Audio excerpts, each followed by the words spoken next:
guys about when it comes to confidence. All right? Y'all know what Michael Jordan was, right? It is, right? Do y'all? All right, so one of the things he has is he says, I was trusted to take the game-winning shot 26 times, and I failed as to why today I'm so successful.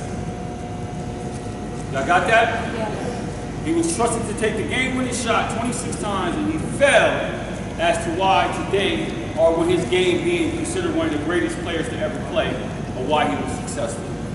So what coach is telling y'all is that part of progression entails so-called failure. I don't even call it failure no more. I call it progressive steps. All right, so what he's saying to y'all, if you miss a layup, you miss a shot, the worst thing that you can do is get down on yourself. The worst thing that you can do is get down on yourself. And I understand why you would, but I'm telling you, it's the worst thing you can do.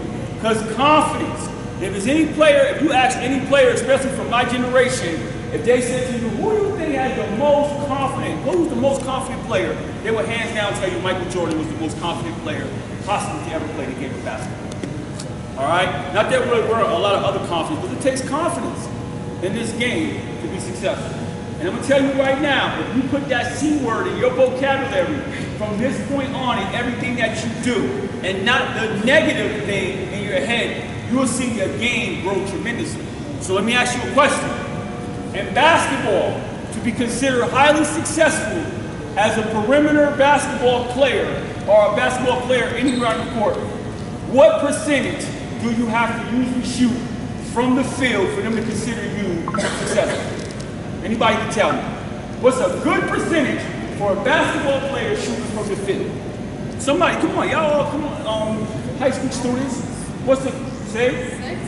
6%? Oh, well, 60, that would be what, 60%? Yeah. Anybody else?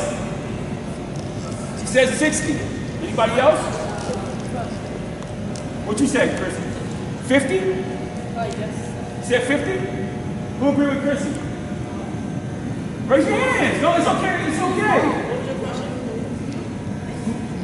The question was, what is a successful percentage from the field of basketball? 50? You said 50. Baby said 50. You said 50. You said 60. What do y'all think? Who said, oh, raise your hand if you agree with 50. Raise your hand if you agree with 60. Okay. 50%. Right? 50%. So that means you're missing half the shots you take. Right? And baseball, if you consider a millionaires, so every time you go up the bat, so 10 at-bats, go up the bat 10 times.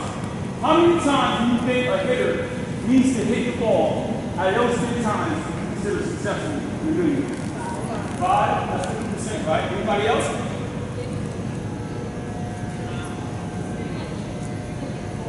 4? You said 4, that's 40%. You said 50%. Who else? Anybody else? 30%. Okay, so they actually reward, if you're 3 out of 10 times successful, you're a millionaire in baseball. So the other 7 times you come up the bat, you might strike out, you might pop up, or whatever. You only got to hit the ball 3 out of 10 times. So what I'm saying to you is that part of so-called failure comes with the game. All right? So you're going to miss a free throw, you're going to miss a jump shot, you're going to miss a wide open layup, all that's going to happen. Right? Now let me ask you a question. Can we change the past? No. Right? So it doesn't matter anymore, right? So why live in it? You can't change it. Why live in it? So let me just take a moment. Some of y'all have family, some of y'all have friends that done did you wrong or did something to you or you feel some type of way about. Just remember this. The reason why they tell you to forgive people, because you cannot change the past. It's nothing that individual can go back in that past and change what happened. It can't do it no more. It doesn't exist anymore. All right? So when you miss a shot, it doesn't exist anymore. Somebody scored on you, you missed a shot, it doesn't exist anymore. That's why they say, on to the next play. Because that stuff don't even exist no more. None of you can change it. But you can hurt yourself from living in it. Same way you don't forgive somebody, they say the person that doesn't forgive hurt themselves versus the person who did you wrong. Because you're still living in that past. And it can't be changed. All right? Well, anyhow, on the basketball. You guys are doing a fantastic job, a fabulous job. We got a lot of work to do. What I want you guys to do is, you've been doing a good job of taking ownership of this. I want y'all to continue. So you got to start to encourage one another. I want to step back slightly. I just want to give the drill, and y'all work hard as hell on the drill. That's it. I don't want to have to hard body motivate you through the drill. I want you guys to motivate yourself. All right, so we got a lot of work to do. Let's get to it. We're going to go with 3-man read with a Trello. We already ran it, set it up. Let's go. Y'all got to own that. Yeah, talk to your teammates. They'll get you going on it. And let you know what it is.